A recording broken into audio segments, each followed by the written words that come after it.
All hail Biafra.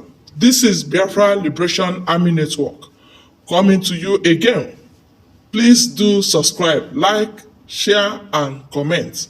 On the 19th of February, I was in London by the special grace of God. I'm a journalist. I work with one of the Nigeria broadcasting station and one of the leading Nigeria broadcasting stations. So I covered the event in London. He died in Freeman Hospital, Newcastle. I was there. I covered the event. Then, Muslim, they don't embalm people. So on the 20th of February, he was flew into Saudi Arabia where he was buried. I was there live and I covered the event where Buhari put on white attire. I think you are with me. Go ahead. So where Buhari put on white attire and the children. Can you pause a bit? And let me remind Nigerians and the entire world that this event he said he covered. He have the video. I do. Go ahead. I have all the video. So the whole scenario is that President Muhammadu Buhari, he died on the 19th of February. On the 19th of February, please, those analysts, if you can take notes, take pen and your paper and note these things down. Note them down carefully. I'll be giving a specific things here, specific details right now. Okay, number one, President Muhammadu Buhari died on the 19th of February, the year 2017. He died in Newcastle, in Freeman Hospital, Newcastle. He died as a result of heart problem, heart disease, which the Nigeria presidency failed to disclose. Are you getting what I'm saying, sir? Yes. So he told me, and he offered me money too. He offered me a bribe. He said, as long as I kept quiet, then I called the vice president too, Yemi Osibanjo. You called the vice president too? Okay. Yes, I have his contact, but I for security reasons, I don't want to disclose his contact to the public. You understand what I'm saying? Yes, go ahead. If you needed one, I can give it to. No need. Just go ahead.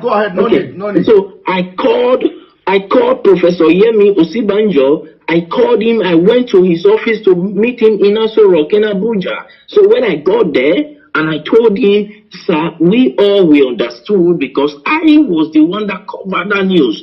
I'm from so place. I introduced myself to him and he welcomed me. He sat me down. I told him this according to the law that I know because my father is in Nigeria. You understand me now? My father is in Nigeria. My mother is from the British. Is from England. So I told him that according to the laws that are known in Nigeria, when the president died, the vice president automatically will become the president. You understand? As a way of moving the country forward. He said that the Nigerian government is not run in that system. I said, no, when Goodluck Jonathan was there, that was what happened. When the president died, he was the vice president and he came up to be the president. You understand what I'm saying? And he said, please, for my safety, I should keep quiet and go my way. That the course of things will play out by itself in Nigeria. The reason I got to understand that. Can you pause a little bit, please? I know that this is very difficult, when I'm, pausing you all the time. So, is it that because of the way you have actively trying to air this news was the reason why you were suspended and sacked or something?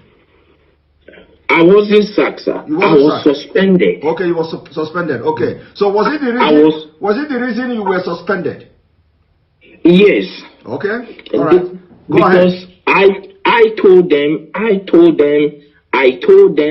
that I will publish it. Then, as at that time, I was receiving so many threats. Like seriously, people started threatening my life, threatening me so here and there. Then I called, what's it called? El-Rufai, because El-Rufai was there when Buhari was being buried in Saudi Arabia. El-Rufai was there, the Sultan of Sokoto was there, Ganduje was there. As at that time, then about 10 or 11 persons, prominent people from Nigeria were there, including other people who came to the burial ground. But the people that were there, El-Rufai was there. The Sultan of Sokoto was there. You understand what I'm saying now? Yes. So when they were burying him in Saudi Arabia, and they started threatening me. At that time, they threatened me. Because I told them I would publish the video. You understand what I'm saying? Yes. Right. Thank you. First of all, I started doing this on Twitter, but Twitter, they are restricting me. I want to first of all say, you can follow me on Twitter with the name Boris Moro, Boris Moro. Hello. Then on April 17th, one American journalist by name Mark Smith, he came up to say that the corruption going on in Nigeria is unbearable, that he can only imagine how the Nigerians are surviving in that country, that there is corruption everywhere. You understand? So we just talked over all this. But what actually prompted me to come up to this tonight is, one, the Nigerian youth have been suffering 60 years of independence, 60 years of suffering and smiling, and yet the government is taking them for granted. Now the Nigerian youth, they came up to say, no, enough is enough. We don't need this anymore. Let's put an end to this. All what they could do was to send the military to fire them. If they think maybe I am lying, let Aisha Buhari, the wife of the late President Buhari, come up to tell me that the imposter parading himself as the Buhari is her husband. If I am lying, okay, hold it there. First of all, I want you to tell me, because you are one of the best journalists, but people don't know. Like I said, you don't need to mention your name. You don't also need to mention the Nigeria TV station where you work and all that. So now during the time when this man died, I want you to tell me, what did you do? Like, did you contact anybody in Nigeria, like any prominent politicians, and who is the person and what did you discuss? And can you tell us why, what happened that the Nigerian media didn't carry out the news, including? So the Nigeria, Aisha was putting on white as a sign of mourning to her husband, who is the late President Muhammadu Buhari. Then the children, according to the Muslim tradition, were putting on black. I have the video, I have the photograph and everything. You understand? Then on the 23rd of February, I was in Ethiopia as a journalist. I moved around. So I was in Ethiopia, where the African Union, the AU, hold a summit, a mini silence for late President Muhammadu Buhari on the 23rd of February, the year 2017. Hold on, please, hold on. I know that interrupting you is I know this kind of thing is very, very difficult. But please, hold on. Now, you, after covering the event, you went to Ethiopia on the 23rd of April, on the 23rd of February Yes. 2017. And Yes. you were there at the African Union Summit or whatever. Yes. You covered it with your own camera as a journalist, and Yes. you have the video. Exactly, I do. Go ahead. Fortunate that Abakari is dead. Abakari did not die of COVID-19. Coronavirus did not kill him. They masterminded his death. That is number one. I have proof for everything I'm saying because I am a media personnel, and for me to say whatever thing, I know I can prove it anywhere on the earth. You understand what I'm saying? First and foremost, when after that we came to Nigeria and we tried to publish the news. Let me say categorically, I don't want to mention the name of the broadcasting this thing I work with. Don't mention it. Our firm was suspended by the National Broadcasting Commission, NCC, NBC, National Broadcasting Commission, suspended our firm, our broadcasting station from airing because we carried the news. Because they know, they have information that you were there. You were there, and you followed everything. So when you came to Nigeria, they suspended your firm. So I'm coming to that, sir. Let's not rush it. Abakari called me to Aso.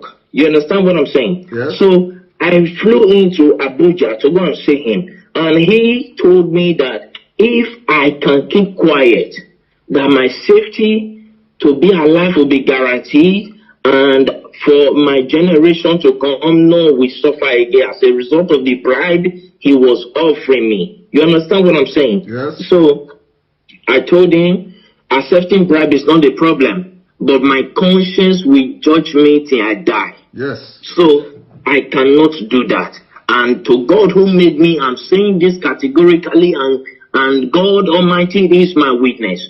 I did not take a dime from him. So I left. Then I called Bola Tinubu Asiwaju, the Lagos State richest man on earth. Let me use the word. So I called him on his MTN line. I can call the line now, the MTN line that I use in reaching him. I can say it here. The number is 080-622-40104. That is the number I use in calling Bola Tinubu Asiwaju. So I called him on phone to tell him about the development, and he came on to tell me that I should shut up, I should keep quiet, and so many other trash and nonsense that he told me. That at the end of the day, I was suspended from my work. You understand? As a journalist. Okay, hold it there. So you called Bola Ahmed Tinubu to tell Tinubu, of course you normally call him too. This is not the first time you are calling him, by the way. We normally communicate. Okay, so you called him on this number you called now, 080-622-40104. Yes. And then he tell you to shut up and tell you a lot of things. He specifically, I can still remember, I still have the record of that conversation. You understand? Because as a journalist, you keep record of things, because years to come you might need it. You understand me? Okay. So I still have the record of that conversation. So when I called him, he told me that Nigeria is not like other countries. That Nigeria hymns of affair revolve and must continue to revolve around the cycle. You understand now? He told me that it must continue to revolve around the cycle, that the system of governance in Nigeria is different from every system of governance in the world, on earth. That in Nigeria, transparency is something that they don't toy with. that they try to hide everything, that it's not everything the masses must know. It's not everything the masses, the people of Nigeria must be aware of.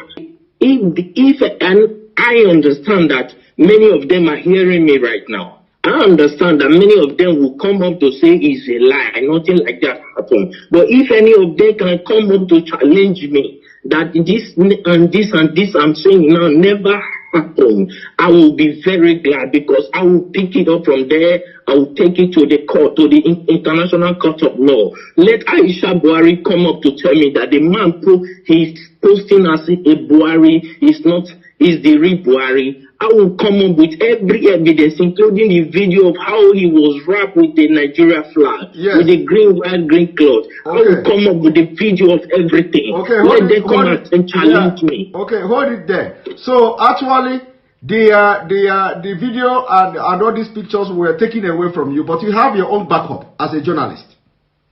I always have backup. All right. I always have backup. Go ahead. Continue. My camera was seized as a journalist. It was seized at the airport in Lagos.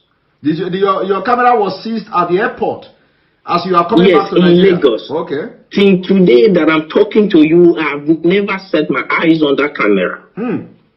But you have backup. They didn't know that. You know they are Of course, I have all my backup. Even this evening, I was going through the backup. I was playing all of them. I was going through them again. So if they want to debunk this thing, I'm saying that it's a lie. Nothing like that happened. How come the AU, the Africa, our presidents, had a minute silent for them? As at that time, I could remember I called the president of Ghana on this issue. The president of Ghana told me that it is not in their interest, that if the people of Nigeria cried out for 30 days, that is when they will take up the case, that the AU will take up the case. As long as nobody has cried out, that it is assumed that they understood what is going on, that Nigeria is not Ghana. That is what the president of Ghana told me. You understand what I'm saying now? Yeah. I understand that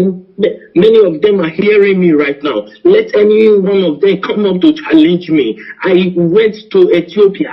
I spoke with a prime minister, with one of the lawmakers there, and he told me that it is not in their interest. Then I accused him of being bribed. If not, he would have come up with an action, because he is the secretary of the AU, of the African Union. You understand me now? As at then.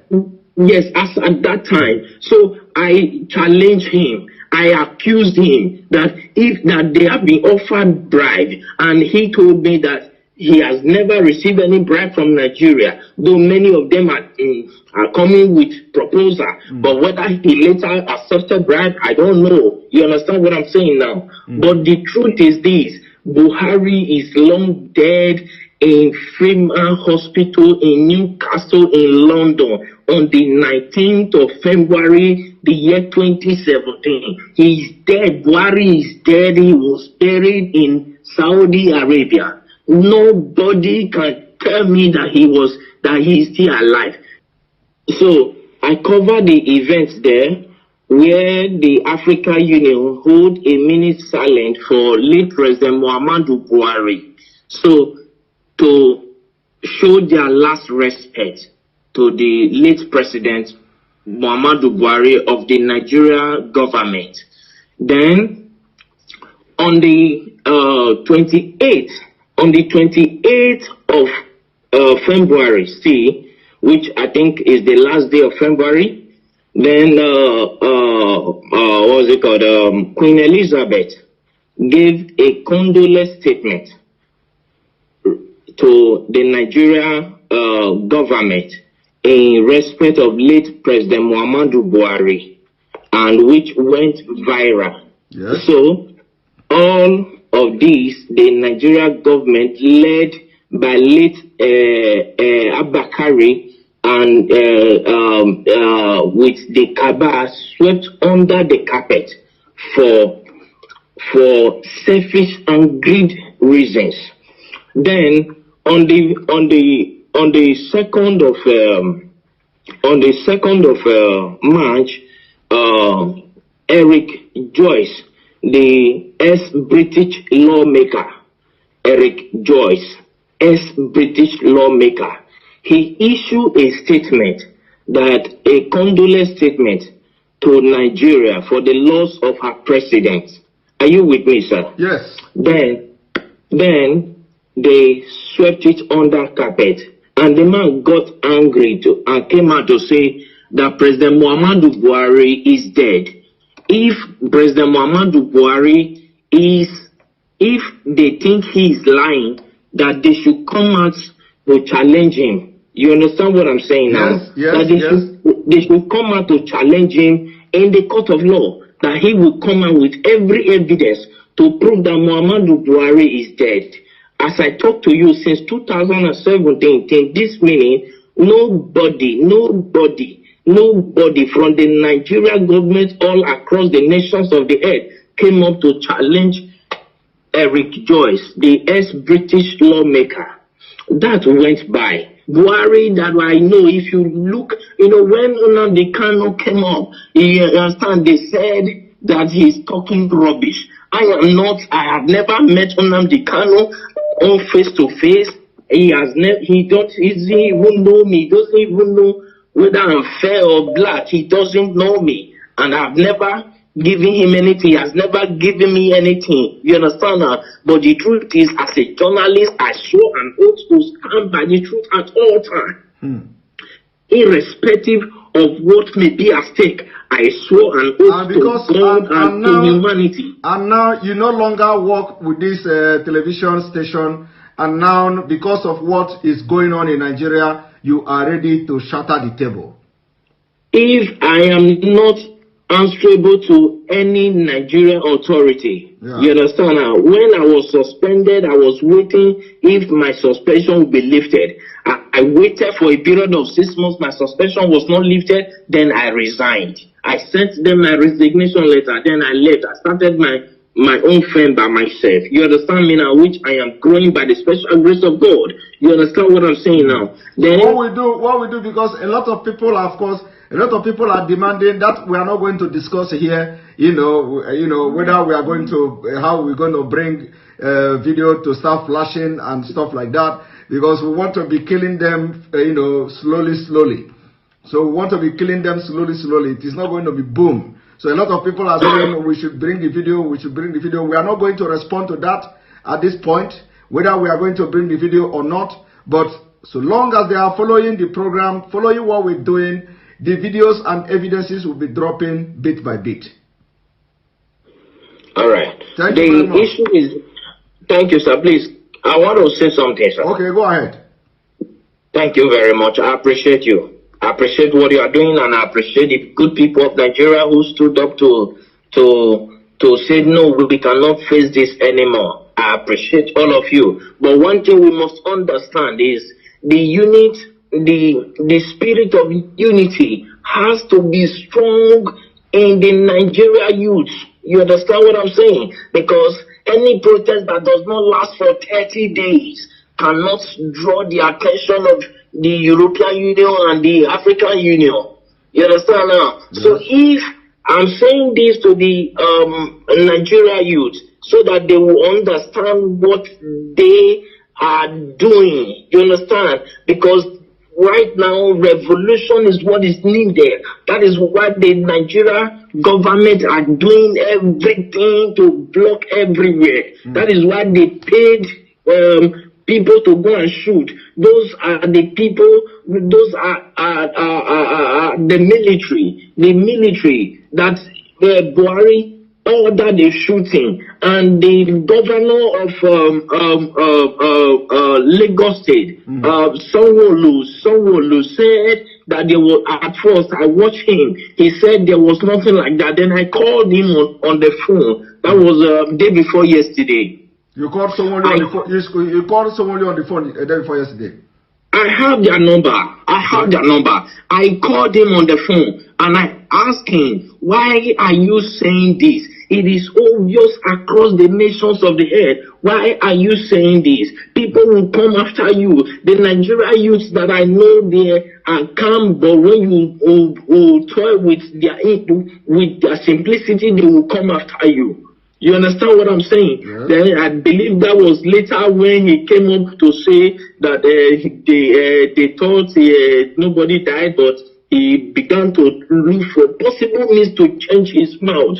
Then I called Bola Asiwaju. Then when I learned that he was in France, I flew into France to go and see him, but I was not allowed to see him in his France mansion. You understand? Then I called him on his phone. His phone was switched off and he couldn't attend to my call. Then I went to his LinkedIn page. Yeah, I went to his LinkedIn page to contact him. And when I contacted him, he told me that he was never the one that ordered the shooting, though he was aware of it. I was asking him, why did you order people to remove that